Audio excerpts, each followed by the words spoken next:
Hello friends, welcome to my channel. I am doctor Bina Sethi और आज हम बात करने वाले हैं मिथ्स ड्यूरिंग प्रेगनेंसी।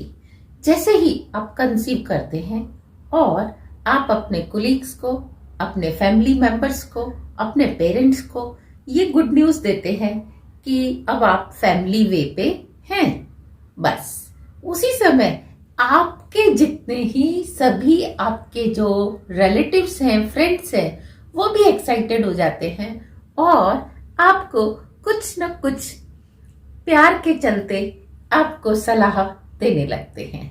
यहाँ हमारी आपसे एक विनती है कि आप सुने सबकी, लेकिन करें सोच समझ के, डॉक्टर से पूछ के। अंधा अनुसरण किसी का भी ना करें और ये देखें कि जो आपको बता रहा है क्या उसमें साइंटिफिक कोई लॉजिक है या नहीं। तो आइए हम एक एक करके सारे मिथ्स को जानते हैं। हो सकता है कि इस इंफॉर्मेशन से ना सिर्फ आपको हेल्प मिले, बल्कि आप अपने फ्रेंड्स को इसी तरह की सलाह देकर बेनिफिट दे सकें। तो सबसे पहले है कलर, डाई, हेयर डाई। क्या प्रेग्नेंट लेडी हेयर डाई कर सकती है? ऑफ कोर्स कर सकती है, लेकिन अगर आपको पहले से ही वीकनेस है या आपको हल्का सा फीवर आ रहा है, तो चाहे आप प्रेग्नेंट हैं चाहे नहीं हैं और आप बहुत लंबे टाइम तक कलर, हिना, मेहंदी बालों में लगा के बैठते हैं, तो उससे आपके सिर को ठंडक पहुंचती है और आपकी तबीयत ज्यादा खराब हो सकती है, जिसके चलते हो सकता है आपका इतनी तबीयत खराब हो जाए कि मिसकैरेज भी हो जाए और हो सकता है किसी का हुआ भी हो ऐसा। और तब से ये बात प्रोपोगेट हो गई सोसाइटी में कि भाई बालों में मेहंदी या हेयर डाई, वो फिर धीरे धीरे बढ़ जाती है ना बात कि हेयर कलर भी नहीं लगाना चाहिए। तो ऐसा कुछ नहीं है। आपकी तबीयत अगर बिल्कुल ठीक है, आप लगाइए और हल्के गुनगुने पानी से वॉश करिए और एंजॉय करिए। कॉफी और टी को लेकर भी ये कहा जाता है कि बस अब आप प्रेग्नेंट हो गए हैं तो चाय कॉफी बिल्कुल बंद। देखिए उसका क्या होगा, जो मेरे जैसे 6 कप चाय रोज पीता होगा, 7 कप चाय भी हो जाती है, कभी कभी 8 भी हो जाती है, और आप उसको कह दो कि अब आपने चाय बिल्कुल नहीं पीनी, तो ये गलत है। आप चाय और कॉफी एक लिमिट में ले सकते हैं। इट डिपेंड्स कि आपका अपना ब्लड प्रेशर लो चल रहा है, हाई चल रहा है या नॉर्मल चल रहा है। तो अगर आपको चाय पीने से कोई दिक्कत नहीं हो रही है, कॉफी पीने से कोई दिक्कत नहीं हो रही है और आप नॉर्मल 1 या 2 कप कॉफी लेते हैं, चाय लेते हैं, तो आपको कोई परेशानी होने वाली नहीं है। लेकिन आपका बीपी अगर डिस्टर्ब है, ब्लड प्रेशर, और फिर आप कॉफी चाय अपने प्रीवियस रूटीन के हिसाब से ले रहे हैं, तो वो गलत है। आपको डॉक्टर से एडवाइस लेनी चाहिए कि कितनी चाय कॉफी आप ले सकते हैं। वैसे आप 200 से 300 मिलीग्राम कॉफी आप लेते हैं दिन में, तो कुछ भी होने वाला नहीं है। इसके अलावा आप देखिए कि कॉफी और चाय के अलावा जो डार्क चॉकलेट्स हैं, इनमें भी कैफीन होती है, बहुत सारी कोल्ड ड्रिंक्स में भी होती है, तो आप उनका कंजम्पशन भी सोच समझ कर करें। इसके बाद आता है मीट। क्या हम मीट खा सकते हैं? ऑफ कोर्स आप खा सकते हैं, लेकिन आपने ध्यान देना है कि जो मीट है वो प्रॉपर कुक्ड हो। रॉ या half cooked, semi cooked meet आपने नहीं लेना, वो आपके लिए खराब हो सकता है। और हो सकता है किसी ने जब मीट खाया हो और उसका वो मीट प्रॉपरली कुक्ड ना हो, पहले से ही स्टेल हो, खराब हो थोड़ा सा, और उसने हाफ कुक्ड खा लिया, तो वो गलत है। और हमेशा फ्रेश मीट लें। दूसरी चीज, अगर आपको लगता है कि वो पूरी तरह से कुक्ड नहीं है, तो उसको माइक्रोवेव में या स्टीम देकर पहले अच्छे से कुक कर लें, फिर आप खाएं। फिश, सी फूड को लेकर तो बहुत ही ज्यादा होता है कि सी फूड तो बिल्कुल ही नहीं खाना चाहिए। तो यहां हम उनकी इस बात को बिल्कुल गलत करने वाले हैं, क्योंकि जिस लोकेशन पे सी फूड को एज ए स्टेपल फूड खाते हैं, वहां क्या होगा?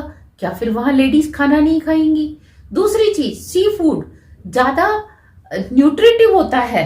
आपने बस ध्यान रख देना है कि ऐसा सी फूड जहां पे मर्करी पारा ज्यादा है, वो आप अगर कंटामिनेशन है सी फूड में तो वो वाला सी फूड आप मत खाइए, क्योंकि मर्करी एक हैवी मेटल है जो कि आपकी हेल्थ के लिए अदरवाइज भी बुरा है, नॉट ओनली इन प्रेगनेंसी, वैसे भी बुरा है। और अगर आप सी फूड खाते हैं, प्रॉपरली कुक्ड खाते हैं, तो आपको कोई दिक्कत नहीं है।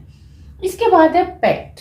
क्या हम पालतू जानवर रख सकते हैं? जैसे कि छोटे से लोग बिच पालते हैं, कोई किटन पालते हैं, कोई और एनिमल। तो ध्यान दीजिए कि जो आप एनिमल्स, जो भी आप घर पे आप एज ए पेट पाल रहे हैं, उनका जो लिटर है आप उसको टच ना करें, खासतौर से जो किटन का।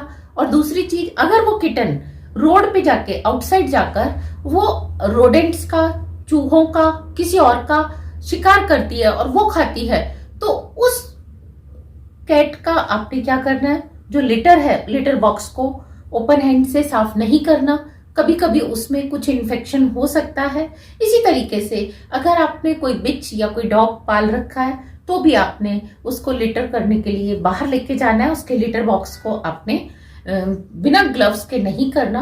और अगर आपको मजबूरी में करना भी पड़ता है तो आप ग्लव्स पहनिए, उसके बाद सोप से अच्छे से हाथों को वॉश करिए, और हो सके तो अपने पार्टनर को कह दीजिए, वो उसको क्लीन कर देंगे।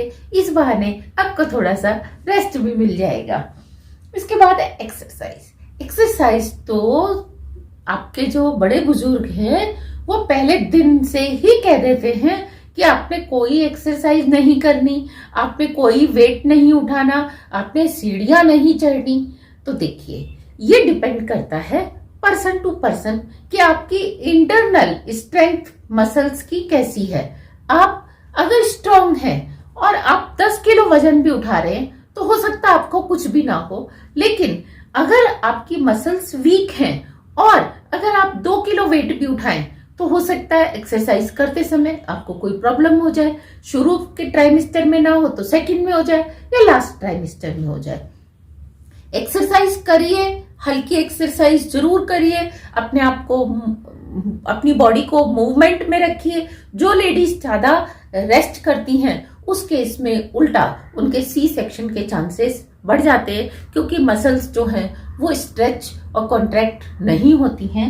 लेकिन एक्सरसाइज बहुत ही लाइट करें, और दूसरी चीज फास्ट रनिंग जो है वो ना करें, और साथ में हैवी वेट को आप रोक सकते हैं।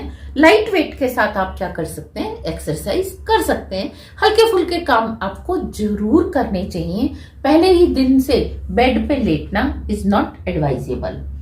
स्लीप के लिए कहा जाता है कि आप रात को सोते टाइम सीधे मत सोइए, क्योंकि आपकी जो बेबी का वेट है वो आपके बैकबोन पे आएगा, और बैकबोन से जुड़ी हुई जो वेन्स हैं उन पे आएगा, और ब्लड कोगुलेशन के या मसल्स के वीक होने के चांस बढ़ जाते हैं। देखिए, ऐसा बिल्कुल सही है कि अगर आप बहुत लंबे टाइम तक किसी भी एक पोस्चर में सोते हैं या आप बैठते हैं तो उससे आपकी वेन्स पे प्रेशर आता है और आपको थोड़ी सी परेशानी होने लगती है। तो आपकी बॉडी आपको अपने आप साइन देती है। रात को भी आप अपनी साइड चेंज करते हैं, दिन में भी अगर आप बैठे हुए हैं तो आपका अपने आप मन होता है कि आप बैठे बैठे थक गए तो अब हम खड़े हो जाएं। तो इस तरीके से आपने क्या करना है, स्लीप के लिए भी कोई फिक्स रूल नहीं है कि सीधे नहीं सोना या लेफ्ट नहीं सोना या राइट नहीं सोना। आपको जैसे कंफर्टेबल होता है और जितनी देर तक कंफर्टेबल होता है आप वैसे सोइए।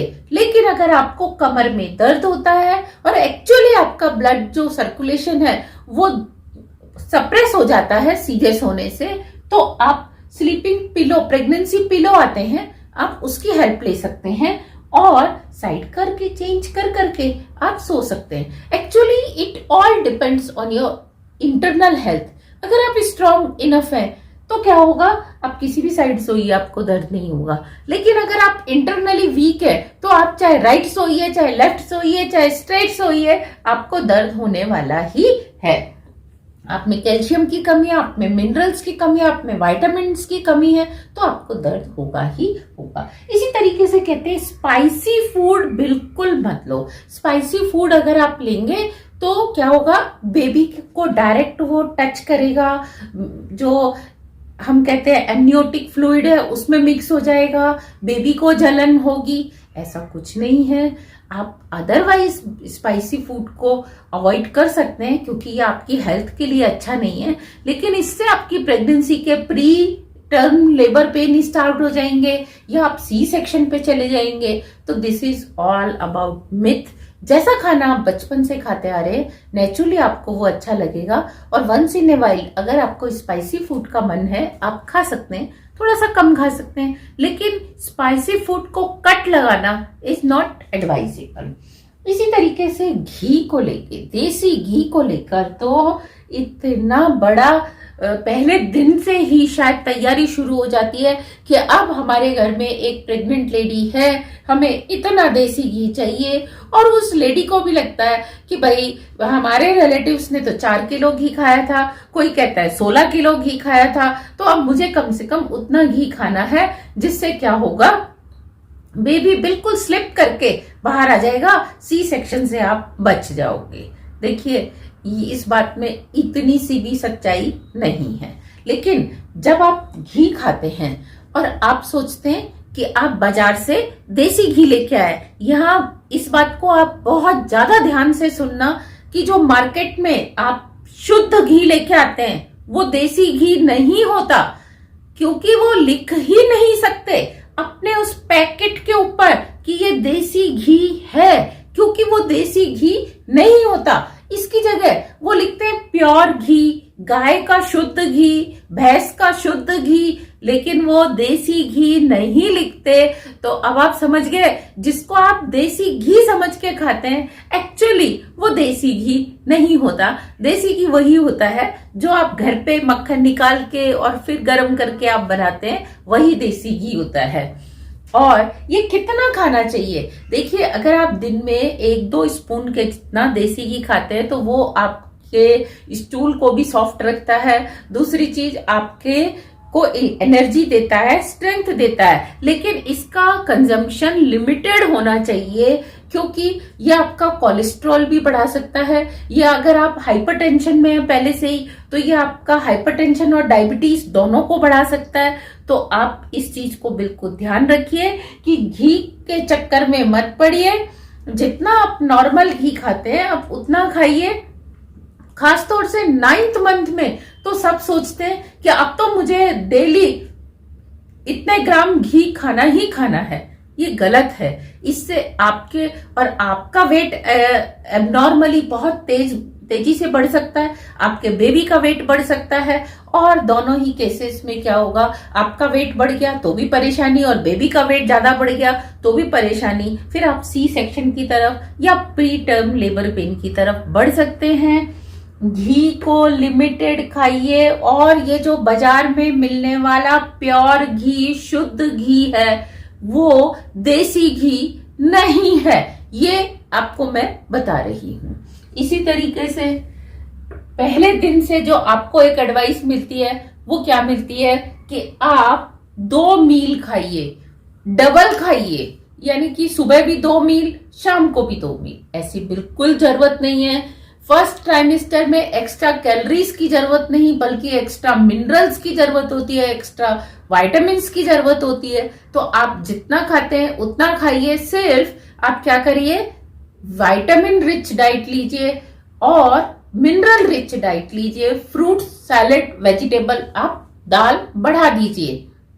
हालांकि हम कहते हैं कि कंसीव करने से पहले आप अपनी बॉडी को एसिडिक मत रखिए, आप एल्कलाइन रखिए। लेकिन कंसीव करने के बाद, क्योंकि आपके बेबी की ग्रोथ होनी है, तो हम आपको कहते हैं कि आप नॉर्मली सब कुछ खाइए। इसी तरीके से डबल मील खाने की जरूरत नहीं है।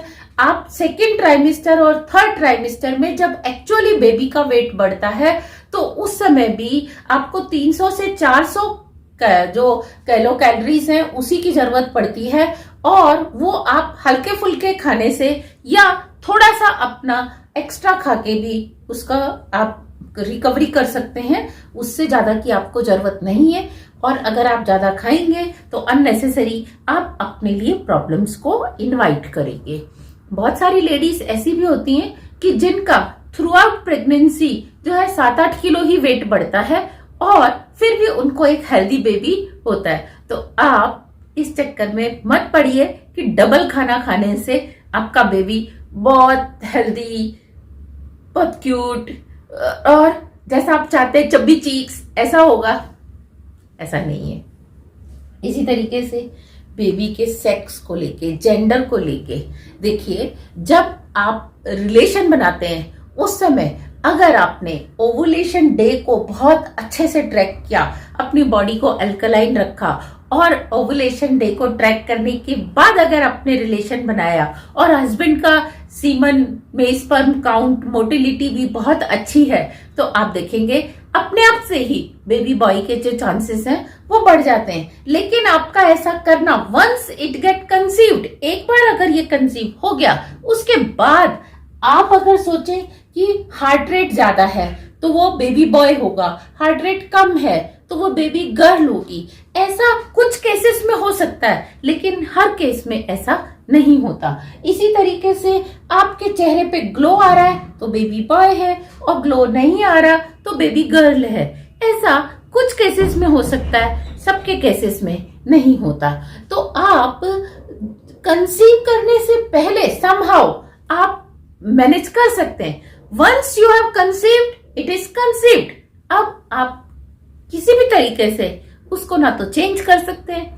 बाजार में आपको बहुत सारे बाबा, बहुत सारे आयुर्वेदिक मेडिसिन, कोई भस्म देने वाले बहुत सारे लोग मिलेंगे जो आपके इमोशंस के साथ प्ले करेंगे और आपको कहेंगे आप ये वाली दवाई तीसरे महीने खाइए, दूसरे महीने खाइए और आपको बेबी बॉय होगा। ये सारी चीजें गलत हैं। कोई कहता है कृष्ण पक्ष, शुक्ल पक्ष, ऑड इवन डेज में आप रिलेशन बनाइए, तो ये सारी चीजें गलत हैं, क्योंकि इनका इससे लेना देना कुछ नहीं है।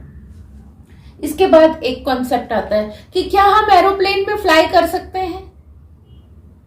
सोचिए, अब जो पढ़े लिखे हैं उनको भी कई बार समझाना पड़ जाता है। उनको लगता है कि एरोप्लेन में जो प्रेशर है वो कम होता है, बेबी हमारा मिसकैरेज हो सकता है। जी नहीं, ऐसा नहीं है।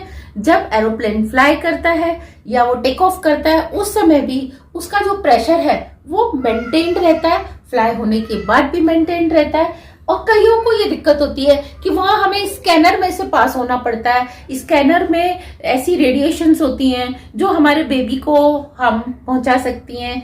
ऐसा नहीं है, क्योंकि स्कैनर में जो रेडिएशंस होती हैं उनकी वेवलेंथ काफी बड़ी होती है, वो किसी भी तरीके से आपको हार्म नहीं करती। वो नो आयोनाइज्ड वेव नहीं होती, वो सिंपल रेडियो वेव्स होती हैं। उनसे आपको किसी भी तरीके का कोई खतरा होने वाला नहीं है। हाँ, अगर आपकी फ्लाइट बहुत लंबी है तो आप एक ही जगह पे ना बैठे रहें, आप बीच बीच में चल सकते हैं, अपनी बॉडी को रेस्ट दे सकते हैं। अदरवाइज अगर आप एक ही जगह पे बैठ के ट्रेन में जर्नी कर रहे हैं, बस में कर रहे हैं, कार में कर रहे हैं या घर में एक ही जगह पे बैठे हैं, वो भी आपके लिए नुकसानदायी है। तो फ्लाइट में आप आराम से जा सकते हैं, लेकिन जब आपकी 35 वीक्स की प्रेगनेंसी हो चुकी है उसके बाद इसीलिए अवॉइड करने के लिए कहा जाता है, क्योंकि 35 वीक्स के बाद प्री टर्म लेबर पेन्स भी किसी किसी को किसी भी रीजन से हो सकते हैं। तो ऐसा तो कोई भी नहीं चाहेगा कि मेरी प्रेग्नेंट डिलीवरी जो है एरोप्लेन में हो, सबके सामने हो, एक सीन क्रिएट हो, ऐसा तो कोई भी नहीं चाहेगा। तो इसीलिए 35 वीक्स के बाद आपको मना किया जाता है कि आप फ्लाई नहीं करें, लेकिन 35 वीक से पहले you can fly. Rather road journey जो है वो ज्यादा डिस्टर्बिंग होती है। रोड पे कभी कभी जर्क्स लग जाते हैं एकदम से और मिसकैरेज हो जाता है। इसी तरीके से स्ट्रेच मार्क को लेके जो है होता है कि अगर हम कोको बटर खाएंगे तो हमें स्ट्रेच मार्क नहीं होंगे, और अगर हम मसाज करेंगे बहुत महंगी वाली क्रीम से तो हमें स्ट्रेच मार्क नहीं होंगे। स्ट्रेच मार्क जो है हेरिडिटरी भी होते हैं। दूसरा, जब आप रैपिड वेट गेन करते हैं, यानी कि आपकी जो सेल धीरे धीरे स्ट्रेच हो रही है, उसको स्ट्रेच होने के बाद सेम न्यूट्रिएंट मिलते हैं, तब उसके अंदर स्ट्रेच मार्क नहीं आते। लेकिन इससे पहले कि उसके अंदर न्यूट्रिएंट पहुंचे, आपका जो एक्सपांशन है स्किन का वो ज्यादा हो रहा है और उसके पास मिनरल्स कम जा रहे हैं, तो स्ट्रेच मार्क लगभग 10 में से 8 लेडीज को आते ही आते हैं। कोई 2 लेडीज जो कि मिनरल रिच डाइट लेती हैं, उनको हो सकता है कि वो इसलिए नहीं आए कि वो मिनरल रिच डाइट ले रही थी, या उनका जो वेट गेन था वो रैपिड नहीं था, ग्रेजुअल था। तो इस तरीके से आप कोई सी भी क्रीम लगाइए, कुछ भी करिए, उससे आपको कुछ भी होने वाला नहीं है। इसी तरीके से कुछ कहते हैं कि क्रीम्स में जो है हाइलोरोनिक एसिड होता है जिससे कि स्ट्रेच मार्क नहीं आते, ऐसा भी नहीं है। कोई कहता है रेटिनॉल होता है, इससे भी नहीं आते। तो ये सारी चीजें जो है वो मिथ्स हैं। इसके बाद बीएमआई को लेके होता है कि अगर आपका फर्स्ट ट्राइमेस्टर में बीएमआई आपका या आपके बेबी का बहुत तेजी से बढ़ रहा है तो बेबी बॉय होगा, अदरवाइज वो बेबी गर्ल होगी। बीएमआई का, बॉडी मास इंडेक्स का जेंडर से कुछ भी लेना देना नहीं है। इसी तरीके से सेक्स, क्या हम प्रेगनेंसी में सेक्स कर सकते हैं? जी हाँ, आप कर सकते हैं, अनलेस अनटिल कि आपको कोई और इश्यूज नहीं है, क्योंकि जो सर्विक्स के पीछे आपकी यूट्रस होती है और फिर बेबी के चारों तरफ एक वाटर बैग होता है जिसमें एमनियोटिक फ्लूइड होता है जो कि कुशन का काम करता है। और अगर आप सेक्स कर रहे हैं तो किसी भी कंडीशन में आपके बेबी को कोई हार्म होने वाला नहीं है।